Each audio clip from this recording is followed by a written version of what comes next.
गुरुजी, आपने अपने पिछले वीडियो में हमें बताया कि दिल्ली कथा केंद्र में आपके एग्ज़ाम्स जो 5 साल लगातार हुए हैं, उसके लिए एक ही सेट ऑफ एग्जामिनर्स जो थे वो आपका एग्ज़ाम लेते थे। तो हम आपसे ज़रूर जानना चाहेंगे कि उन 5 सालों में ऐसे कौन से एग्जामिनर थे जो कि आपके प्रिय परीक्षक बन गए, और उनसे जुड़ी कोई बात जो आप हमसे शेयर करना चाहेंगे? बहुत ही सुरुचिपूर्ण बात है ये, और मैं हमेशा इसे याद करके खुश होती हूँ। हमारे जो 5 एग्जामिनर्स थे, तो 3 तो हमारे गुरु ही थे जो कथक केंद्र में थे। मेरे गुरुजी कुंदनलाल जी गंगानी, श्री बिरजू महाराज जी और श्री मुन्ना शुक्ला जी। अब तीनों ही नहीं हैं, और अगर मैं सच कहूँ तो उनमें से कोई एग्जामिनर भी अब नहीं है।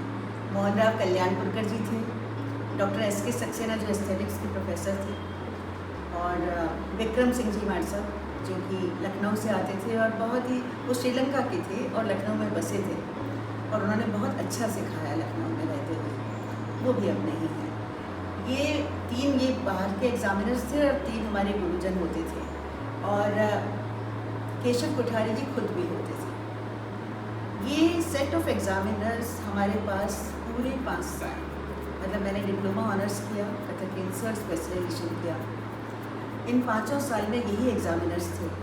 और क्योंकि जब आप लगातार देखते हैं किसी स्टूडेंट को, तो आप उसकी ग्रोथ देख पाते हैं कि वो कितनी बढ़ोतरी हुई, क्या कमतरी होती जा रही है।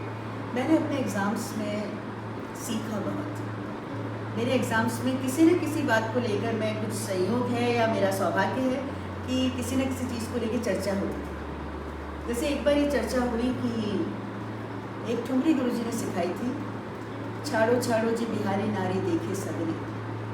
अब ये ठुमरी हम कथक के सब लोग नाचते हैं, घरानों को आप अलग रख दीजिए, सभी घराने के लोग नाचते हैं। तो गुरुजी ने मुझे सिखाया था, जिसमें छाड़ो छाड़ो जी बिहारी नारी देखे सगरी, और उसका एक अंतरा बनता है, मैं जल जमुना भरन गई पनिहा, लपक छपक पूरी मुड़ी गगरी। तो मैंने ये नाचा, तो मुझे मुन्ना भैया ने रोका। उन्होंने कहा कि प्रेरणा ज़रा फिर से बताओ शब्द क्या है। मैंने उनको फिर से शब्द बता दिए। मुन्ना भैया ने फिर से शब्द पूछे, मैंने फिर से बता दिए। गुरुजी की एक खास बात थी कि वो हमारी तरफ नहीं देखते थे, वो हमारी तरफ साइड करके और हारमोनियम बजाते थे।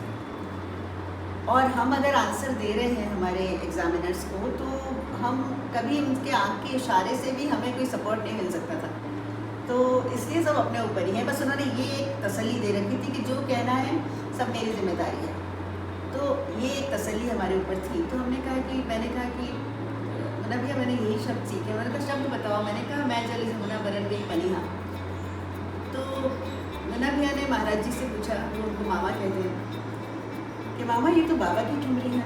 बाबा मतलब बिंदादेव जी महाराज। तो महाराज जी ने कोई जवाब नहीं दिया, वो करके सुनते रहे। और मुन्ना भैया ने कहा कि प्रेरणा ये तो शब्द दोष हो जाएगा, क्योंकि तुम कह रही हो मैं जल जमुना भरन गई पनिया। मैंने कहा जी नहीं भैया, ये पनिहा है। और क्योंकि मैंने हिंदी लिटरेचर पढ़ा था और मुझे थोड़ा सा कविताओं में रुचि थी, तो मैं जो भी काव्य करती थी उसको बहुत ध्यान से पढ़ती हुई थी।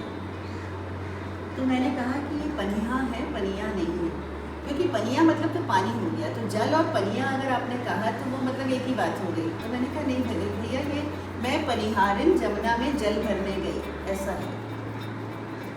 तो इस पे मुन्ना भैया ने फिर से महाराज जी से पूछा, महाराज जी ने जवाब नहीं दिया। तो डॉक्टर एस.के. सक्सेना एकदम से खड़े हो गए। उन्होंने कहा भैया मुन्ना जी, ये तो बहुत ही इंटरेस्टिंग बात हो गई, अब इसमें तो ज़रा पता लग जाए कि क्या है। महाराज जी ने फिर भी कुछ नहीं कहा, और केशव जी भी बड़े इंटरेस्ट से देखते रहे। गुरु जी हमारे चुप बैठे थे। इतने में मोहन राव जी कल्याणपुरकर जी खड़े हुए। उन्होंने कहा मुन्ना, इस वक्त मैं सबसे बड़ा हूँ। उनकी उम्र उस वक्त 75 साल थी, तो 72 या 75 ऐसा कुछ था। उन्होंने कहा मैं इतना बड़ा हूँ, अभी सबसे बड़ा हूँ यहाँ, और मैंने भी ये ठुमरी ऐसे ही सीखी है कि मैं जल जमुना भरन गई पनिहा, लपक छपक पूरी मुड़ी गगरी। क्योंकि वो जब महाराज जी करवाते हैं या वो लोग नाचते हैं, तो उसमें वो मैं जल जमुना भरन गई बिंदा कहते हैं। तो वो ठीक है, वो उन्होंने उस तरह सीखा है और मैंने इस तरह सीखा। तो मैंने अपनी बात रखी कि मैंने इसे इसी तरह सीखा कि मैं जल जमुना भरन गई पनिहा, लपक छपक पूरी मुड़ी गगरी। तो उस दिन मेरे एग्ज़ाम में बस यही हुआ। उसको मैंने अपनी डायरी में नोट किया है, वो डेट के साथ मेरी डायरी में नोटेड है। उस वक्त तो ये रिकॉर्डिंग वगैरह होती नहीं थी कि हम रिकॉर्ड कर पाते चीज़ों को, और एग्जामिनेशन में आप वैसे भी नहीं कर सकते। पर ये मेरे दिल और दिमाग पे अंकित है एकदम ये वाली घटना। ये राग पहाड़ी में, दोनों ही घराने राग पहाड़ी में ही करते हैं इसको, पर मेरे साथ ये एक संयोग बना और मुझे इससे बहुत सीखने को मिला। तो ऐसे कई सारे किस्से हैं जो, इसीलिए मैंने कहा कि वो एग्जामिनर्स जो थे वो हमारे लिए बहुत इम्पॉर्टेंट थे, और उनकी जो निरंतरता बनी रही उसने मेरी ग्रोथ में शायद इजाफा